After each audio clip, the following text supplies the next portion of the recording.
Programang ito ay rated SPG. Striktong patnubay at gabay ng magulang ang kailangan. Maaaring may masiselang tema, lengguwahe, karahasan, sexual, horror o droga na hindi angkop sa mga bata. Ikaw ang aking dahala sa gabing madilim. Ikaw ang Ano ang planong magamang Eric at Justin sa Apex at tinanggap niya ang alok na trabaho ni Giselle? Makakasama pa kaya si Annalyn papuntang Japan? Magandang araw at eto na nga tayo sa ating pinakahabang tagpo sa abot kamay na pangarap. Welcome to my channel. Please don't forget to like, comment and click the bell button para lagi kayong updated sa aking mga videos. Samantala, minisita ni Robert ang papa niya sa ICU dahil sobrang miss niya na ito. Naikwento niya ang nangyaring gift giving sa children's shelter at ipinakita niya ang video kung gaano kasaya ang mga bata. Sabi ni Robert sa papa niya, "Ang dami mong sikreto. Una, hindi mo sinasabi na may tinutulungan ka palang children's shelter, tapos ikaw pa rin ang makahanap ng anak ni Ate Giselle. Kaya sana pa gumising ka na dahil may importante ka pang sasabihin sa amin kung sino ang gumawa nito sa'yo at sigurado ako na paggising mo, magiging masaya ka dahil nandito na ang ikatlong apo mo na si Justin." At magkasundo sila ni Annalyn. Nag-perform pa nga sila para sa mga bata dun sa party. Sana sa pag-uwi din ni Zoe ay makasundo rin niya ang pinsan niya. "I miss you, Papa," at hinawakan nito ang kamay ni Don Pepe. Kinabukasan si Apex ay ang araw ng pagpapakilala ni Giselle sa magiging bagong VP of Finance ng Apex. Ipinatawag ni Giselle ang lahat ng empleyado ng Apex para i-announce at ipakilala sa kanila kung sino ito. Sabi ni Giselle, sa pagbubukas ng bagong taon ay meron din mga magaganap na pagbabago sa Apex. At maya-maya ay pinakilala at tinawag na niya si Eric bilang bagong VP of Finance ng Apex. Lumabas si Eric na nakangiti sa kanila pero ikinagulat naman ito ni Robert nang marinig niya ang sinabi ni Giselle.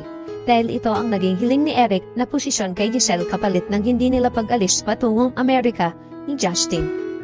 Dahil kung hindi niya ito pagbibigyan ay tuluyan ang hindi makakasama ni Giselle si Justin. Ginamit ni Eric si Justin para makuha niya ang mataas na posisyon sa Apex nang sa ganun ay madali nilang maisagawa ang balak niyang pag-angkin sa Apex Hospital. Binigay ni Giselle ang posisyon kay Eric dahil sa pag-aakala nito na ito ang magiging daan para magkaayos sila ng anak niyang si Justin. Ang hindi alam ni Giselle ay may maitim na balak si Eric sa kanilang pamilya. Pinalakpakan naman ng empleyado ang bagong VP of Finance ng Apex at kinongratulate nila ito. Samantala, pagkatapos ng announcement, ay agad naman nagpunta si Robert sa office ni Giselle para kausapin ito.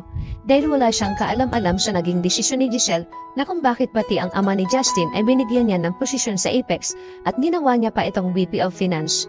Dahil ang alam lang ni Robert ay si Justin lang ang ipapasok niya. Galit na sinabi ni Robert sa ate niya na bakit hindi mo sinabi sa akin na si Eric ang gagawin mong VP of Finance. Hindi mo pa nga kilala masyado ang taong yan.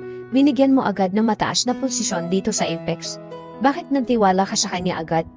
At hindi mo ba dapat ginawa yon nang hindi ko alam at wala akong tiwala sa kanya?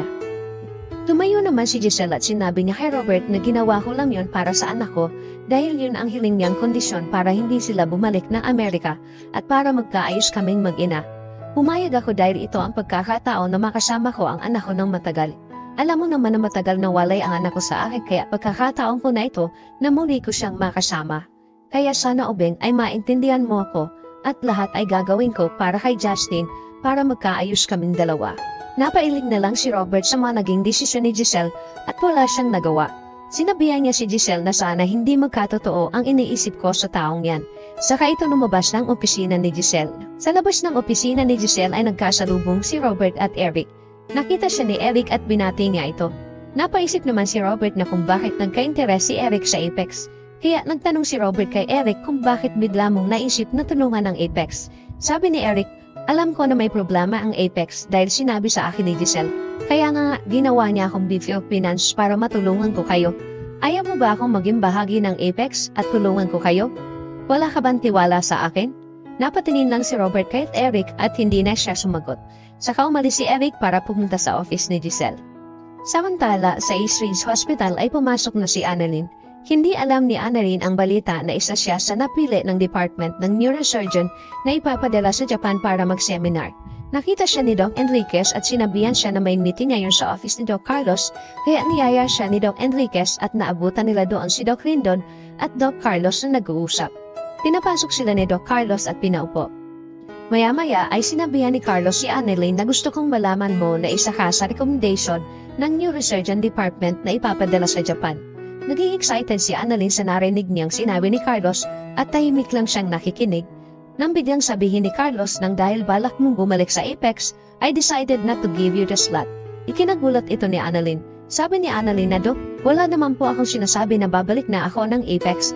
At kung iniisip niyo po na babalik ako ng Apex, nagkakamali po kayo, Dok. Hindi ko po iiwan ang East Ridge.